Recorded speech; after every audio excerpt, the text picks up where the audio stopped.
बोलिए शंकर भगवान की जय। श्री श्रावण मास में भगवान शिव शंकर सनत कुमारों को श्रावण मास की बड़ी सुंदर कथा सुना रहे हैं। जिस श्रावण मास के अंतर्गत भगवान शिव शंकर सनत कुमारों को 18वां अध्याय सुनाते हैं। भगवान शिव शंकर कहने लगे कि हे सनत कुमारों, श्रावण मास में दशमी के दिन दसों दिशाओं का व्रत धारण करना चाहिए। जो व्यक्ति दसों दिशाओं का इस आशा दशमी के दिन व्रत धारण करता है, भगवान शंकर उस पर असीम कृपा करते हैं। इस व्रत पर करने वाले के सभी प्रकार के संकट तथा रोगों की सभी दसों दिशाएं हरण कर लेती है तथा भगवान शंकर भी उन पर बड़े प्रसन्न होते हैं। श्री सनत कुमार कहने लगे, ये व्रत किस प्रकार से किया जाता है तथा इसकी क्या विधि है। तो भगवान शंकर कहने लगे, श्रावण मास में शुक्ल पक्ष में दशमी के दिन शुभ ये व्रत को प्रारंभ करें। सुबह स्वच्छ जल से स्नान करें, शुभ वस्त्र पहने तथा भगवान को नमस्कार तथा प्रणाम करके इस व्रत को प्रारंभ करें। इस व्रत को आशा दशमी नाम का व्रत कहा जाता है। कहने लगे, इसमें दसों दिशाओं की पूजा करें, दसों दिशाओं के चित्र बनाएं, या घर पर दीवार पर ही चित्र बनाएं या बाजार से ले आएं। उनका गंध, रोली, पुष्प, अक्षत आदि से पूजन करें। ऋतु के अनुसार फल उनको समर्पित करें तथा उनको नमस्कार करें। ओम पूर्वे नमः, ओम पश्चिमे नमः, ओम उत्तरे नमः, ओम दक्षिणे नमः, ओम वायवे नमः, ओम अग्नि नमः, ओम नृतज्ञ नमः, ओम ईशानाय नमः, ओम आकाशाय नमः, ओम पृथ्वी नमः। इस प्रकार से दसों दिशाओं का पूजन करें। दसों दिशाओं का पूजन करके जिस प्रकार से हम भगवान सूर्य को अर्घ देते हैं, उसी प्रकार से दसों दिशाओं का ध्यान कर कर उनको अर्घ देना चाहिए। उनको गंध, पुष्प आदि समर्पित करना चाहिए। दसों दिशाओं का नाम लेकर ओम पूर्व, पश्चिम, उत्तर, दक्षिण, ओम ईशान, अग्नि, नृतज्ञ, वायु, आकाश, पृथ्वी, दसों दिशाओं का नाम लेकर उनकी तरफ अक्षत तथा पुष्प छोड़ने चाहिए।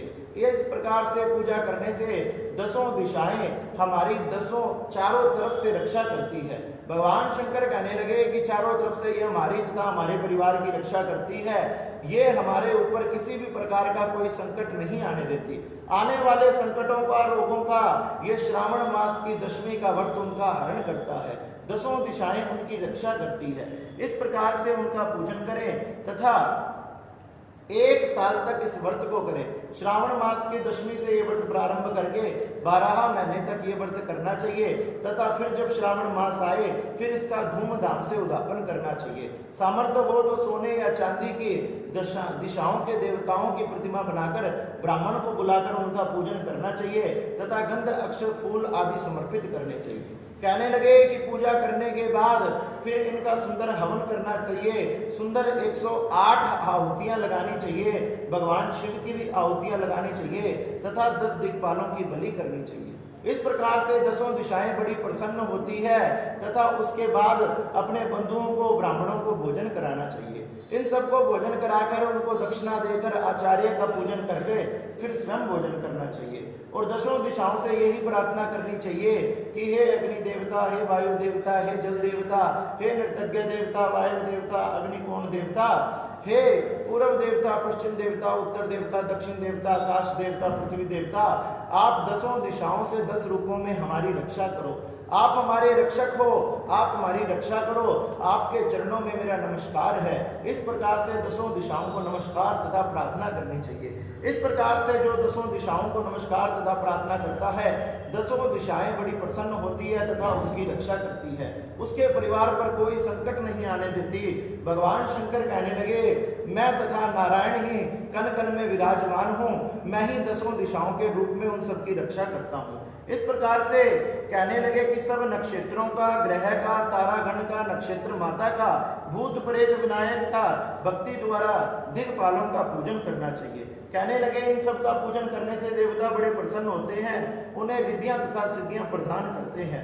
तथा कहने लगे, इस प्रकार से उनकी प्रार्थना करें। नाग के देवताओं की प्रार्थना करें, वासुकी की, शेषनाग की, नागांगनाएं मुझ पर कृपा करें। इस प्रकार से इस व्रत में इस प्रकार से नाना प्रकार की प्रार्थनाएं करनी चाहिए।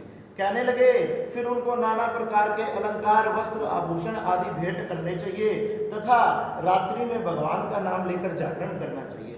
कहने लगे इस प्रकार से जो विधि अनुसार ये व्रत करता है तथा अंत में उदापन करके ब्राह्मणों को यथाशक्ति दान देता है, उस पर मैं बड़ा प्रसन्न होता हूँ। कहने लगे दसों दिशाएं उसकी रक्षा करती है, मैं उस पर प्रसन्न होता हूँ तथा उसकी सभी मनोकामनाओं को पूर्ण करके उसके सभी रोगों तथा संकटों का हरण करता हूँ। और जो इस व्रत को करता है वो यहाँ पृथ्वी लोक पर सुख पाकर अंततः कैलाश पर तथा शिवलोक पर निवास करता है। श्री सनत कुमार ये कथा सुनकर बड़े प्रसन्न हुए। कहने लगे कि श्रावण मास में ये जो आपने दशमी का व्रत बताया है ये बड़ा ही सुंदर है।